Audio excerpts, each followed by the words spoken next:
Tower Fantasy is in trouble, and I'm genuinely concerned. There's no sugarcoating on this one. 2.0 should have been the perfect opportunity for Hoto Studios to attract more players and to keep their loyal player base engaged. But this was all ruined by the seemingly endless amount of bugs and issues that came with this update. To get you up to speed, a lot of players in the community have been experiencing many issues that only popped up after the most anticipated 2.0 Vera expansion update. From the game being unplayable because of the excessive lag, frequent game crashes, players losing their items inside the training center, visual and or graphical bugs, the still high number of mistranslations that they are trying to fix in the worst possible way, and the very troublesome process of doing group activities because of long queue times. So in this video, I will be going through what's been happening in Tower Fantasy ever since 2.0 got released. First of all, why did we even get these bugs in the first place? It would be safe to assume that the global version is just the same as the CN version. But the CN version never had these issues back when they had their 2.0 update. So why did these problems suddenly come up when we got it for global?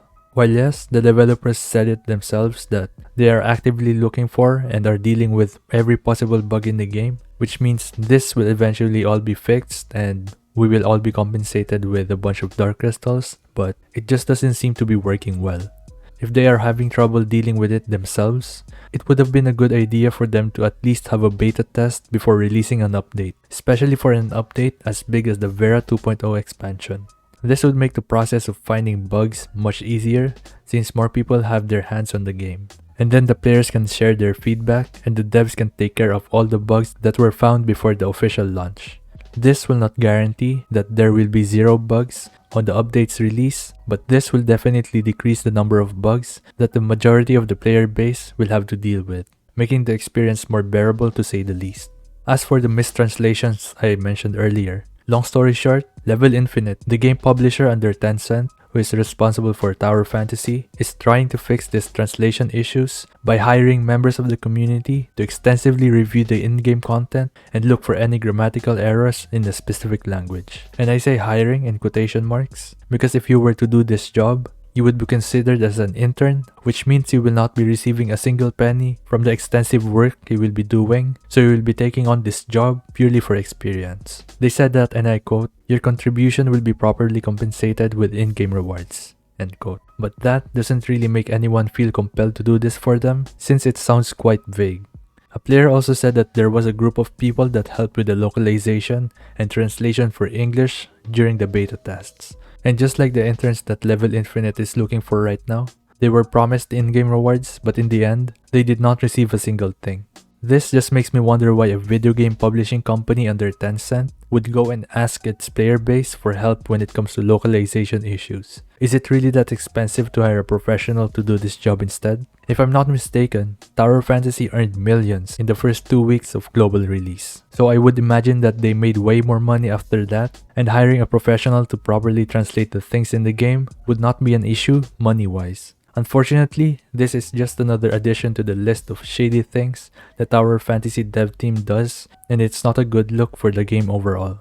Another big issue that players were having is about the very long queue times for group content. I personally haven't experienced this myself. If anything, I actually can't join the Joint Operation 8 or any of the endgame raids because not enough players are active in my server. I can see how this can be very annoying since not everyone has the time to sit there to do a group activity that you can't even guarantee you will complete in one go. This is something that can really delay someone's progress because if they can't spend their vitality to get better gear, they will be forced to use it on things like gold and upgrade materials, which may not be needed for most cases.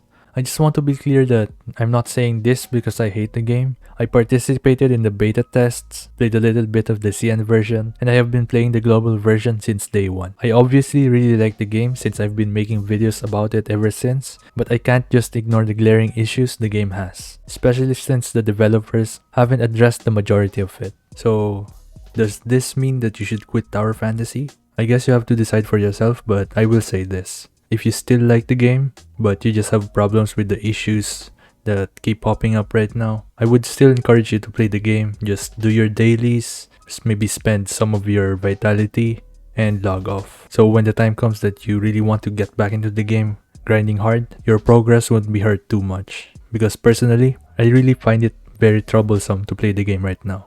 Every time I play the game, it keeps stuttering, the connection's not really good, and I know that the problem is not with my PC because I've tried other games that are more graphically intensive and they're working fine, but Tower Fantasy just seems to be lagging on the server side. So it's really quite troublesome to play it right now. So what I'm personally doing is I'm just doing my dailies and doing a little bit of exploration in Vera if I feel like it. And if it doesn't take too long to look for a group for the endgame content, I'll do a few joint operations, either on joint operation 7 or 8, depending on how many people are playing. And I log back off. It's not really worth forcing yourself to play the game right now if you keep encountering these problems that they haven't fixed yet. So a bit of a channel update. I will still be making Tower Fantasy videos, but not as much as I used to, since Global is a bit behind with CN and a lot of other content creators are making content that we haven't even touched yet. So by the time we get to the version CN is right now, everything would have been solved per se. So it's not really worth making videos. So my plans are 3 or 4 videos about Tower Fantasy a week at most, and I'll be putting my attention towards other games like Multiverses if you guys are interested, but mainly I will be focusing on another game also made by Level Infinite, which is Nikkei Goddess of Victory. So I'll be making more guides on how to play it on different devices, which characters to go for, how to reroll, all that stuff. So if you're also looking forward to that game and if you have any specific questions, feel free to leave it down in the comments below. And as always, thank you so much for watching. Don't forget to leave a like, comment, subscribe, and I'll see you on the next one. Peace.